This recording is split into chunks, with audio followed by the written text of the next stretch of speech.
First tonight at 5, major breaking news. Right now, 2 people dead after 2 explosions at the finish line of the famed Boston Marathon.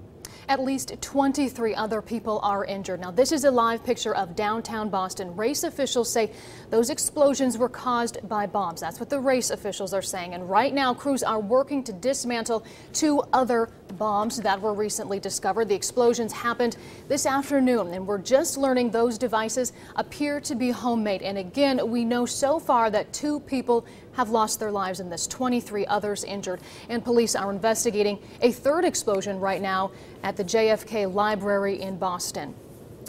And Francis Quo is following more breaking details for us at this hour. It's being described as pure chaos. Cameras were rolling when at least 2 violent explosions erupted near the main grandstand of the Boston Marathon. It happened near the finish line as thousands of runners were completing the race. The 2 loud explosions ripped across the area, sending spectators and marathoners fleeing. There was just debris coming right across the street, and then everybody just started running and yelling, and we ran into the Mandarin Hotel.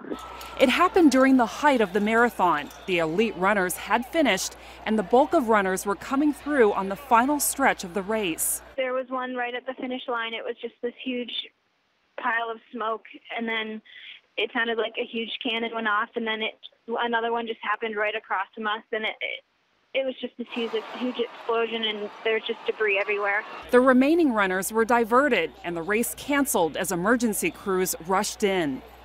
Injuries are severe. The majority of those hurt are believed to be bystanders. Everybody started running the other way. There were a few people that were running over towards them to help out the injured, and there were some really bad injuries. Some people were very, very badly hurt. The explosion was so powerful that some runners on the course were knocked to the ground. Now police and emergency officials in Boston are dealing with a mass casualty situation. Francis Quo, NBC News.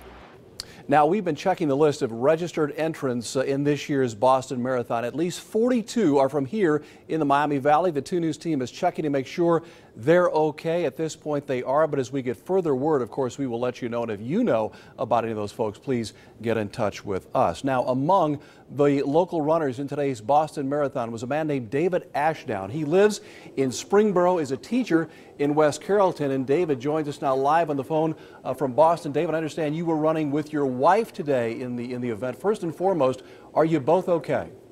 We are. I ran the marathon, and my wife was just watching toward the finish line. All right, David, take me through this. Where were you when this happened? What did you see? What did you hear? Honestly, I didn't see it. Fortunately, when I finished, it was about 40 minutes before the explosion. And after that, I almost went to get some assistance in a medical tent, which would have kept me around during when it took place. But my wife and I ended up leaving, got on the T, and didn't know what had happened until we saw many police cars heading down. After we got off near Interstate 93, many police cars going the opposite direction, then started getting phone calls and texts from family and friends. David, describe, if you can, to those who are not runners. I mean, the Boston Marathon is the elite event in this sport. To run this race once is a lifetime achievement for most runners, and of course that finish line is typically a place of great joy and celebration.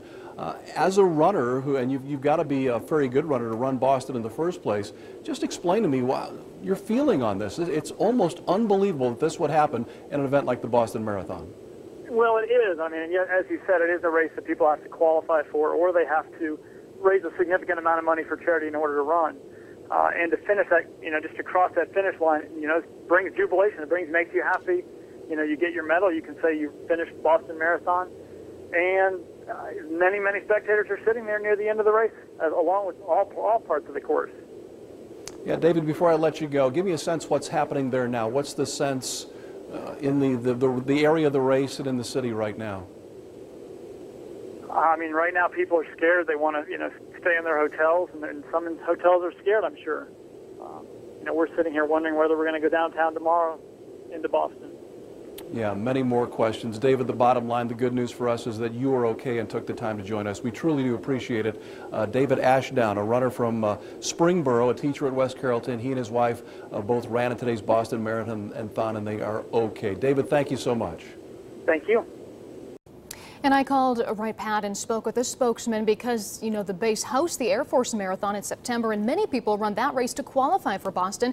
And the spokesman tells me that sometimes the marathon staff travels to the Boston Marathon to promote the run here at home. But he says this year they were not at the race. He says they're keeping in touch with them as the situation in Boston continues to develop. And we too will stay in touch with the base and bring you any updates. And we also have a crew on the way to the base to talk with them about race security and how they prepare for an event like that. And we continue to work for you to gather more information about this breaking story. We're talking right now with friends and family of more local runners, and we'll bring you their stories over the next 90 minutes. And also be sure to stay with WDTN.com all night long for up-to-the-minute coverage of the incident at the Boston Marathon at WDTN.com.